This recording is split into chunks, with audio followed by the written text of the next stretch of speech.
Blasphemous 2's bosses are a big step up in quality from the first game, helped by a more robust combat system and a quicker gameplay flow. But which boss is my favourite? I'm Billy S, and today we're ranking the Blasphemous 2 bosses from worst to best, starting with... At number 14, we have Odon de la Hermanidad de la Sal, also known as Odon of the Confraternity of Salt, a technical blemish in an otherwise great game. That sounds harsh, but from what I researched, this boss has gone through the ringer ever since release. From being the game's resident punching bag at launch, to getting so buffed that it feels like chipping away at a glacier with an ice pick now. I don't hold a lot of love for bosses that need to summon minions to get the job done. It gives the impression that the developers couldn't think of a way to make the moveset threatening, so they said, let's add regular enemies, and he can just resummon them constantly. It's so obnoxious to clear out all of the minions, only for him to immediately bring out the next batch, demoralizing, even. And is it just me, or do the waves he summons after each of his attack combos do an insane amount of damage, even with rosaries that stack up your defense? Odon is such a difficulty spike, no fight before or after him came remotely close to stopping my momentum, to the point where I ended up relying on the Trifon and Castula resurrection build. In reality though, even if Odon was a fight I enjoyed, he'd still rank extremely low on this list because the developers have not fixed the bug where his music just won't play during his fight. This happened multiple times across 2 streams where all we'd get was the fight sound effects. This is an issue that's been reported since launch and it hasn't been fixed. I never had any issues like this in the first game, nor any other boss fight in this game. It's just Odon. Fix your fucking game, Odon deserves a little bit better. At number 13, we have the Sin Rostro Cincel del Olvido, also known as the Faceless One, Chisel of Oblivion. A definite step up from the first game's tutorial fight. I think the Faceless One actually has hands, even if those Manos perform a moveset with just 2 different attacks. He can throw his wheel at the player, which will then stick in the floor. The Faceless One will land on the other side of the arena and then summon the wheel back to their side, which you need to jump over. The other attack is a dash along the floor of the arena that you, again, jump to avoid. The first attack teaches you to slide out of the way of the wheel being thrown, while the second attack teaches you to jump over the obstacle as it's coming your way. It's a dodge tutorial, but with enough style to where I still enjoy the fight on its own. Bro is using the Bloodborne Logarius wheel, of course I'm gonna be hyped. Not to mention the visual effects on the wheel itself and the boss's movement are gorgeously fluid. Had the boss been given a third move of some kind that appears midway through the fight, or even in the last third, I think it could have been elevated even further. But comparing the Faceless One to the tutorial of the first game, it is a night and day difference. Great introduction. At number 12, we have Devoción Encarnada, also known as Devotion Incarnate, the final boss of the game. Now, you may look at this ranking and think, oh no, it's Blasphemous 1 all over again, but I'm not actually that mad at Devotion Incarnate being this simple. The boss has a handful of attacks he can use, each revolving around AoEs and the like, which you need to avoid. There are explosions that will be marked before they go off so you can dodge away. There are electric waves you need to dash through to avoid the damage, which can go outwards and inwards depending on the boss's mood. Devotion Incarnate can cause the floor of the arena to flare up, forcing you onto a series of floating platforms, and he can protect his weak point by summoning flowers that fire projectiles. You have to destroy the flowers to break the barrier around his heart, allowing you to continue damaging him. But that's it. With a modicum of patience, Devotion Incarnate is a simple fight with an obvious weak point, so you're able to bring down this Attack on Titan looking ass lickety-split. But given you just came from one of the hardest fights in the game in Eviterno, I feel like ending Blasphemous 2 with a much easier fight makes sense. 2 insanely hard fights back to back could be a bit much for some players. It doesn't stop him being ranked low, but I'm not mad. I do hope we get another DLC in the future that could jazz up his moveset a bit though. At number 11, we have Sor Cautiva del Silencio, the same name in Spanish and English, the first of 3 DLC bosses. A large nun in a room of larger nuns, Sor Cautiva del Silencio lands this low on the list because they took their moveset inspiration from Blasphemous 1, preferring to lean into bullet hell attacks like Our Lady of the Charred Visage. And I've learned that as far as Blasphemous goes, I don't care for that type of moveset. Her weak spot is the amulet on her chest, with her hands taking minor damage when you attack them. You have to deal enough damage to her to open up the amulet, revealing the weak spot inside, which is where most of your DPS will come from. The problem are her floating hands. They can fire spiraling balls of magic that you need to avoid, they can come together in the center of the arena to pray for a giant circular AoE, and they can slam the ground to create shockwaves. On top of that, we have regular flying enemies that constantly respawn throughout the fight to harass you, and then she breaks out the lasers. Her hands can fire a laser from one side of the arena to the other, and if she clasps them together, she creates a duo of lasers that can move clockwise or anti-clockwise around the arena, with you needing to jump over and slide beneath to dodge accordingly. It's like the Clover Dancer's main move from Silksong, but faster and more aggressive. Midway through the fight, the bars of the arena raise, and the nuns in the background begin to drip clay onto the floor, which become more regular enemies. It's a lot to keep track of. Thank God I was running the Resurrection build. But in hindsight, this is a fight I think I could do a lot better with on a retry. I'm just not a fan of some of the mechanics, and I think Blasphemous 2's best fight managed to blend the projectiles the first game was known for with some of the fun melee combos that the second game is known for. At number 10, we have Susona Formosa Fembra, who takes on the visage of a kneeling woman. Except she's actually just the upper half, a skeletal creature that floats in the skies while wielding dangerous magic.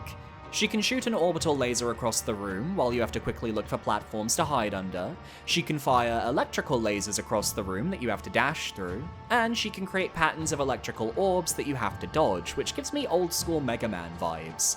The attack that caught me the most is the one where she circles around the room shooting groups of 3 orbs at a time, just because you can't really approach her during those moments. And later in the fight, all of her attacks get a little more aggressive with more lasers, more magic, and so on. That really is it for Susona. She's not actually got a lot of depth, and you can melt her health relatively quickly, but at least she's not summoning enemies to help aid her in her conquest this time. She still lands on the lower half of the list because I was expecting the boss of this zone to utilize the area's main gimmick. You use these fountains to switch between the real world and the mirror world, and I can see in my mind a boss moveset that has you needing to switch between the two worlds with different attack patterns in each. Something similar to the Legend of Zelda Oracle of Ages Mermaid's Cave boss that has you fighting above water and underwater depending on the instance. Blasphemous 2 missed an opportunity here, and that's a real shame.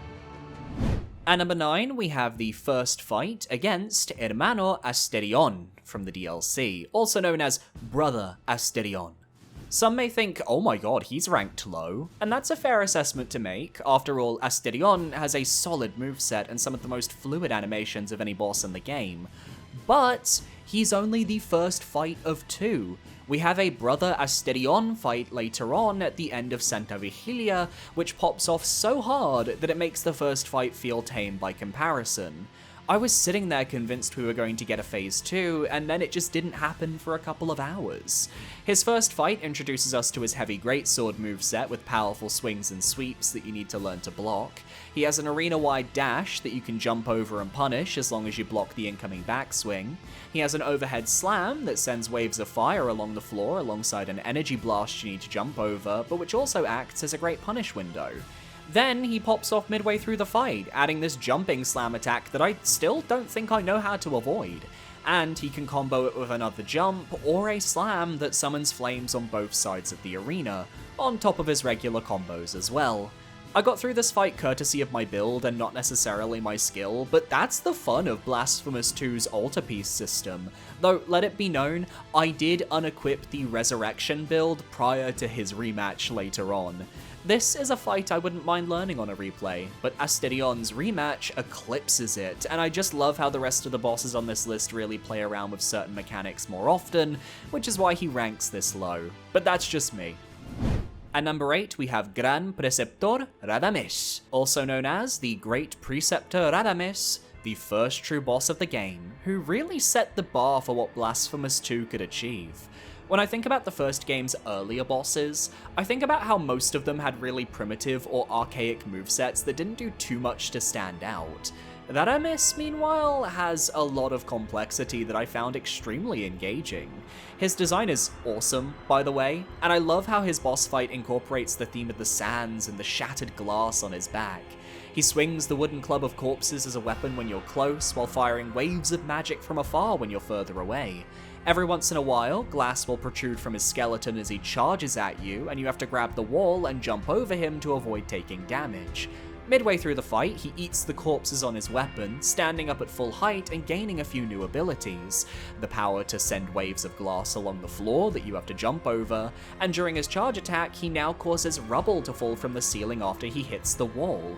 There's a lot to watch out for, and keep in mind, you're in the early game with barely any rosaries, bile flasks, or upgrades. Woedenaz makes you work for that win, and uses every aspect of his arena and his theming to the best of his ability. Blasphemous 1 could never. Woedenaz, you're complex and thoughtful, but you just barely miss out on the top half of my list. But you know who don't miss out? My subscribers, who see all my future videos because they parried that subscribe button. We're trying to reach 50,000 subscribers by the end of 2026, so if you want to help out, that would be awesome. At number 7, we have Nameless Sacristan Incorrupto, also known as Nameless the Incorrupt Sacristan, who introduces us to our first 3-phase boss fight in Blasphemous. The first phase sees us facing Nameless himself, this gold knight holding a large object that he uses like a stake to smack the player. He engulfs himself in flames, creating tornadoes along the ground that are reminiscent of Isidora from the first game, and if you're not careful, he can trap you in the corner with no way out. He can float along the room with fiery orbs rotating around him which you have to avoid, all while you need to do damage to mitigate his health bar.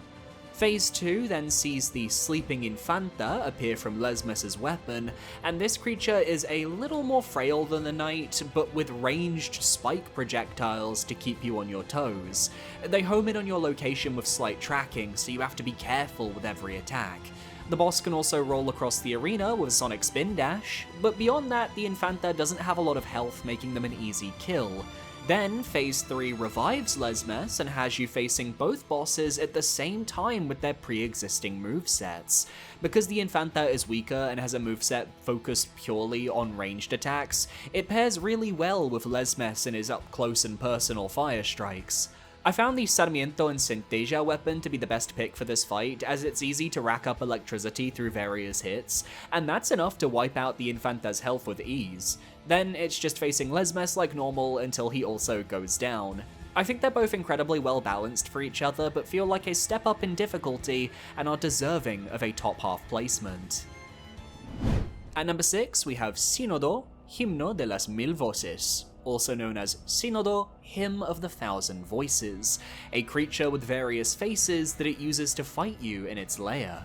The two main faces are the Old Man and the Nun. The Old Man summons fire magic and twisting, curling tails from the ground in a helix pattern, while the Nun creates this fiery pillar that follows the player for a short while, alongside a regular AoE attack if you're too close. Each time the boss shifts between the different faces, they create a series of bullet hell patterns you have to avoid, which is the training for the third face in their collection, a masked creature who only deals damage in the bullet hell format, but with far more complex patterns than the basic windmill pattern the other two faces use. All of these projectiles come together to create a fun bullet hell experience. Given I ranked Sor Cautiva del Silencio so low for being a bullet hell fight, why have I ranked Sínodo higher? I think the face switching gimmick and the lack of any respawning enemies allows you to dedicate yourself to learning the boss's patterns. They're not terribly complex once you get them down, it just happens that the fight has a lot of moves to watch out for, especially in the Old Man phase with his various flame attacks. But it feels fair. The AoEs are less aggressive and momentum stalling, and the fight even has a fun final moment where the boss lights the floor on fire and you use the cherubs to stay afloat and get those final hits in. Really good stuff. At number 5, we have Orospina Bordadora Mayor, also known as Orospina Lady Embroiderer. There's always one early game boss that sneaks their way into a top position when I'm ranking, and Orospina has the style and the substance to stand with the best of Blasphemous too. Now, I'm not saying she's hard, I got her in 2 tries, but she's very fun. Rapier versus rapier. It literally just occurred to me as I'm writing this script that Orospina is basically just Lace from Silk Song if she was Spanish and religious and a human. She hops along the arena, striking you the precise pokes, or she can dash across the arena with a single slice that, if you parry at the right time, you can stun her and get some hits in. She has a move where she marks an area and then attacks with a series of flourishes, and she can create various patterns of this as she goes. She can also jump into the air and fire projectiles down at the penitent one, and each of these attacks gets more dangerous as the fight progresses. It is a simple moveset, not terribly complex, but strong enough for me to leave an impression, especially the fluidity of her animations that really sell her skill with the rapier. I almost wish she had more health so I could fight her for longer, but as it stands, taking a rapier user and beating her with the very weapon type she wields was more than enough satisfaction for me.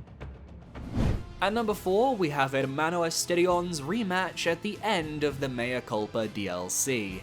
Here we face off against Asterion one more time, and this fight is way tougher than the first. Now, I did take off the Resurrection build, so I'd have to actually learn his moveset and come out on top, and I'd say things went pretty well. The fight begins like it never ended, with Asterion using his full Phase 2 moveset from the first fight, but with faster speed between his attacks, whether it's his room-wide dash that is followed up by a series of electric bolts, or his slam that I still don't really know how to avoid without air dashing away. He's got a new move where he slams the ground and can summon a series of swords that stab upwards which you have to dodge, which is also a great punish window because the boss stands still for quite some time and always has free space right next to him after casting. Most annoyingly though is his spin to win. He'll begin spinning around the arena in the direction of the penitent one, with each rotation shooting an energy beam that you can block or jump over to avoid. But his spins can go on for a while, even into the double digits with no real consistency as to when he's going to stop. Someone call Erica Clash from Dragula because we've got someone twirling and swirling in Custodia over here. That's a deep cut reference, if you know, you know. The challenge with Asterion is in how all these moves flow together, and let's just say I benefited from having the synergy that slows down time when I heal, giving me ample opportunity to reposition and get some cheeky hits in. He's a great fight, but he's also one of those bosses that feels tailor-made in a lab to get number 1 on these types of videos, and personally, at least for the Blasphemous games, I've always been more drawn to the originality over everything else. At number 3, we have Benedicta de la Perpetua Oración, also known as Benedicta of the Endless Horizon, who is perhaps the most unique boss in the entire game. She is fought on an ever-moving arena with floating platforms that you need to jump between to avoid her slew of attacks. The walls of the arena, meanwhile, are warped, and if you jump through one side, you come out on the other. The boss, Benedicta, will float around the room and cast a series of spells as she does so. Your goal is to chase her down, catch her, and deal damage while avoiding everything she throws at you, whether that's her summoning spiked objects from above, down below, or from the sides to knock you out. You have to be aware of your surroundings, especially the horizontal attacks, which can also warp from the right to the left of the screen and vice versa. She also has a series of facial orbs, which she can summon, that will home in on you unless you either outrun or destroy them first. And she can fire a series of purple lightning bolts at you from up close, which I got hit by one too many times. I really love the attack where she'll send a line of damaging objects towards you, and you have to use the wraparound of the arena to avoid damage. And midway through the fight, the arena is shrunk down to a single platform where Benedicta's patterns get a little more predictable, cycling through the same moves. But because you're on a smaller platform, you have to be more careful with every swing and attack. The one critique of this fight is that she's often out of reach of the player, with it being tough to land more than 2 hits on her before she flies off to her next spot, which is why she doesn't rank any higher. However, I'm not bothered by it. I think the originality of the fight speaks volumes, and while the platforming elements won't be for everybody, they are for me. At number 2, we have Eviterno, Primero de los Penitentes, also known as Eviterno, Father of the Penitents, who, if you watch the Blasphemous 2 streams, you'll know I had a bit of an odd experience fighting, because I was still running the Resurrection build when I faced him, and spoilers, I was able to eke out the win with a fraction of my health remaining on my very first attempt. This may sound cool on paper, but in reality, I never got the opportunity to learn his fight, and I genuinely feel this is the one battle where I cheated myself out of a really cool learning experience. The first phase is rather simple. Eviterno warps around the arena, firing a handful of orbs at the player, as well as some electrical and fire attacks with AoEs to go along with them. It was very clear to me that this was a phase 1 situation, because everyone in my chat was saying peak boss fight incoming, and this was not peak. The real battle begins with phase 2, where Eviterno whips out his sword and makes it everyone else's problem. How do I explain the insanity of his moveset? I don't know. He's fast, with attacks that feel incredibly difficult to parry, often followed up by a series of large-scale AoEs that I could barely dodge. He can fire energy waves, he can teleport across the arena with lightning strikes, and yet he does have openings. The slam where he summons fire pillars afterwards gives you ample opportunity to deal a few hits, and after his giant arena-wide slams, he always takes a second before going into his next attack. I was on the back foot the entire time, I panic healed, I dodged as best I could because I didn't have the reaction timings to parry. Then he darkens the screen and summons the ghosts of bosses past, Orospina, Lesmes, Infanta, Benedicta, Odon. They all attack you with their signature moves before it ends with a massive central swing from Eviterno himself. This move was sick and basically sold the excitement of the fight. If you could survive this, you could win, and that's exactly what I did. Taking home a victory that felt a little hollow, but that doesn't change that I see the quality of Eviterno and the difficulty he posed. Still, even if I had experienced his fight in the way I wanted to, he wouldn't be number 1 on this list because my favorite boss in Blasphemous 2 had that spot on lock from the get-go.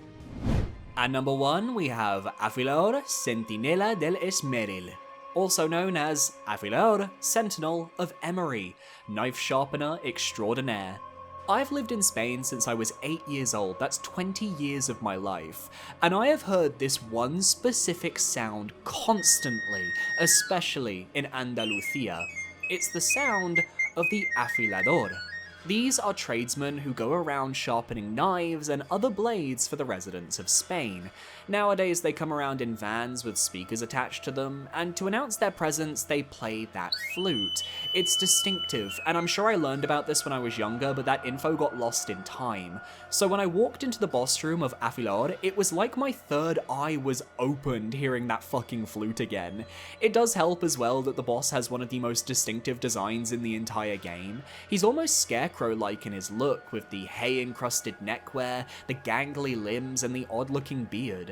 I love that he carries the grindstone on his back, able to use it mid-fight to upgrade his weapons, and even the small touch that one of his swords can break, which is why he jumps into the background to grab a new one. There's such an attention to detail here. Attacks-wise, I love that when he fires his knives, the locations are marked on the arena, so you always know the general pattern and can dodge accordingly. He has a series of twirls when you get too close, and can Beyblade across the arena if need be. He also throws up a lot of dirt with his various slams and strikes, which you also need to avoid, and midway through the fight he'll upgrade his weapon with a golden sheen, allowing it to strike with fiery waves and deal more damage. They found a way to incorporate the afilador concept into the moveset of the fight, and that is real talent to me. The boss is just so intriguing from a design standpoint, but his moveset is exceptionally fair, to the point where on my second attempt, which was also my winning go mind you, I no-hit the boss and got the achievement for it on stream. If that's not impressive, I don't know what is. Afilador, you will always be famous for bringing culture to Blasphemous 2, and I think people should parry that subscribe button just for him and his little knife sharpening skills. You know he wants us to reach 50,000 subscribers, you can count on it, and you know he wants you to consider becoming a channel member for $4.99 a month, where you get access to my Dark Souls 3, Dark Souls 2 Soul Level 1 runs, and a playthrough of the first ever Kingsfield game. Good stuff. Good job, Blasphemous 2. I really enjoyed the bosses.